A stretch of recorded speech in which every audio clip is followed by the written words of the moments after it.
subcontinent has now defined ourselves.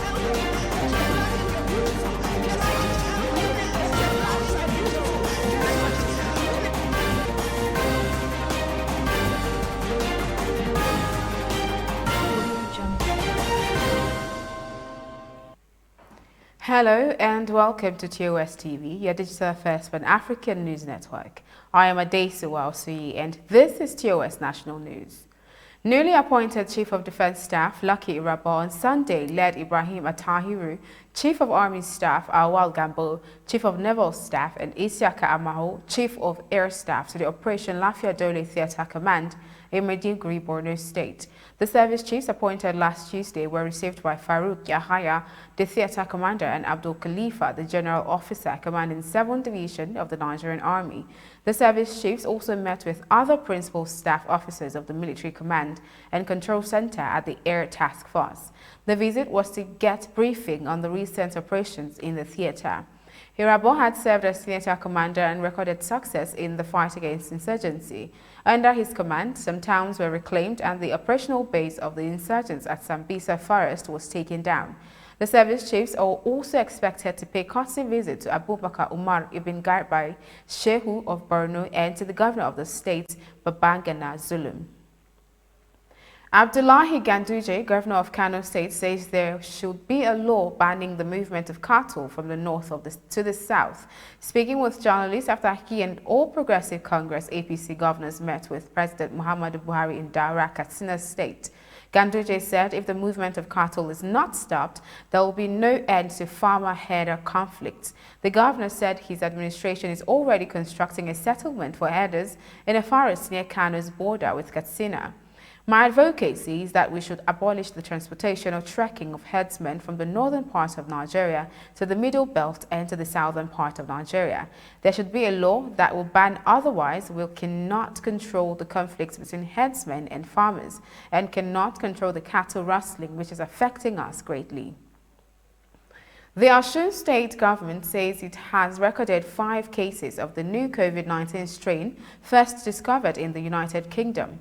Funke Egbemode, the State Commissioner for Information and Civic Orientation, made the announcement in a statement on Sunday. This development comes less than a week after the Presidential Task Force on COVID-19 announced that the new virus strain first reported in the UK has been found in Nigeria. Egbemode said the confirmation of 5 cases of the UK COVID-19 strain is worrisome owing to its deadly nature. She said the lack of adherence to COVID-19 protocol by residents poses a threat in the coming days. You are watching your digital first Pan-African news network, TOS TV. Do stay with us for more developments on COVID-19.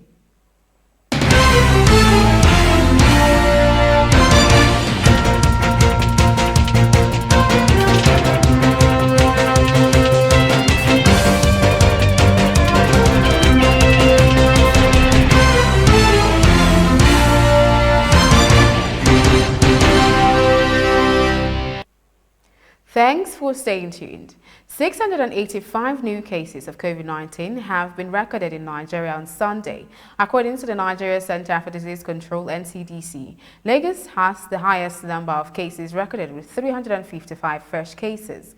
Nigeria now has 131,242 confirmed cases of the viral disease. 104,989 patients have successfully been treated and discharged. Sadly, 1,586 deaths have been recorded. With the increasing number of COVID-19 cases in Nigeria, the presidency has stated that it is worried that Nigerians are not complying with the new protective health regulations signed in an executive order by the president, which makes mask wearing and observation of social distancing in public mandatory. This was disclosed in a social media statement by presidential media aide Garba Shehu on Sunday. Shehu added that the federal government is reluctant to enter into another lockdown and continues to emphasize the non-pharmaceutical measures, citing that the way to avert lockdowns is to observe these measures as put in place by the Presidential Task Force. He urged Nigerians to know that the virus is also a threat to the Nigerian economy and protecting public health is one of the sacred duties of any responsible government, and the administration will not abdicate that responsibility. Meanwhile, the Federal Capital Territory Administration (FCTA) has vowed to ensure strict compliance with the provisions of the Coronavirus Disease Health Protection Regulation 2021, as released by the Presidential Task Force on COVID-19. As part of the resolutions reached at a stakeholders meeting held in Abuja, the FCT Minister Malam Mohammed Bello said that the administration will henceforth sanction erring corporate organizations as well as to ensure the effective use of the mobile court system for trial of offenders. Bello further noted that the administration will also increase public education and community engagement following a baseline assessment of how much the populace know about the virus and launch massive awareness campaign across the 6 area councils of the FCT to further sensitize members of the public on COVID-19. In her remarks, the Minister of State for FCT, Dr. Ramatu Aliyu, also called on all residents to work together to effectively combat the disease. The Lagos State government has announced that the testing of COVID-19 at its public health facilities cannot be used for travel purposes, adding that anyone wishing to test as a requirement for travel or other work-related requirements must do so at any of the 21 private laboratories accredited by Lagos State for COVID testing. This was disclosed by the Lagos State government in a statement on Sunday evening. The statement revealed that Lagos State currently has 21 private and 4 public health laboratories accredited for COVID-19 testing so far, and a total of 316,801 samples have been tested, with 47,871 diagnosed as positive. The state added that testing is free in its public health centers for anyone experiencing symptoms, but warned that results from public health facilities cannot be used as COVID tests to travel out. You are watching TOS National News on your digital first Pan-African News Network, TOS TV. Still ahead, business and sports.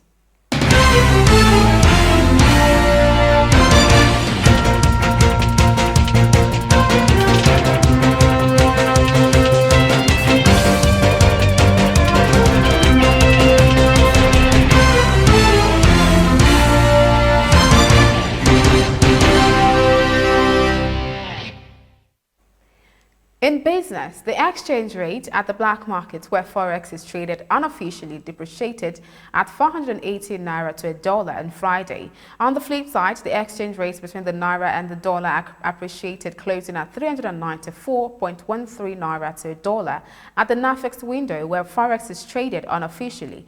However, during the intraday trading, the exchange rates traded for as high as 415.95 Naira to a dollar. The weakening of the local currency could be attributed to demand pressure and forex shortage as business activities pick up after a slow start at the beginning of the year. The Central Bank of Nigeria is expected to devalue the Naira by as much as 10% this year in the face of lingering dollar shortage in the country, according to a survey by Bloomberg. The exchange rate disparity between the parallel market and the official market is about 87.87 Naira, representing a 21.8% devaluation differential. And in sport, President of the Nigeria Basketball Federation (NBBF), Engineer Ahmadu Musa Kida, has revealed that the federation is working round the clock to ensure that the Premier Basketball League, Zenith Women's League, as well as the National Divisions 1 and 2 leagues, sponsored by Total, hold this year. Kida made the pledge at the Sportsville Awards 2021 ceremony held in Lagos on Saturday, where he was presented an award of excellence for developing basketball in Nigeria and putting the country on the global map. He noted that the court ruling in favor of the NBBF is one that calls for action on the part of the federation, since all is clear for the return of the Premier Basketball League. We will contact all stakeholders concerned and work towards holding the Premier Basketball League as well as our other leagues, though it has been 3 years wasted during the court processes. We are glad it's all over and we can concentrate on ensuring that we put things in place for our programs. Still on basketball, the Nigerian Basketball Federation has announced that Mfon Udofia will coach the Tigers, when the 2015 Afro Basketball champions take on South Sudan, Mali and Rwanda in their final qualifiers for the 2021 Men's Afro Basketball Championship in Monastir, Tunisia from February 19 to 21. This was made known in a statement from the NBBF on Sunday. Odofia is currently an assistant coach with Skyhawks in the NBAG League, and he is set to become the youngest coach ever to handle the senior men's national team of Nigeria. The 31-year-old, who joined the Tigers technical crew just before the 2019 FIBA World Cup, will fill in for head coach Mike Brown, currently tied down by Golden State Warriors campaign in the NBA. NBBF President Musa Ahmadu Kida expressed confidence that the absence of Mike Brown and his assistant Alex Nwora, who will also not make the trip to Tunisia, won't affect the team's outing. Meanwhile, the Tigers will camp for a week in Tunisia before the start of the qualifiers, NBBF Vice President Babs Ogunade said. And that is the national news on your digital first Pan-African news network. For more updates, visit www.tostvnetwork.com. Do follow and like TOS TV Network on Facebook, Twitter, and Instagram. And remember to subscribe on YouTube. Do stay with us and enjoy more programs on TOS TV Network. I am Adesuwa Osuyi. Bye for now.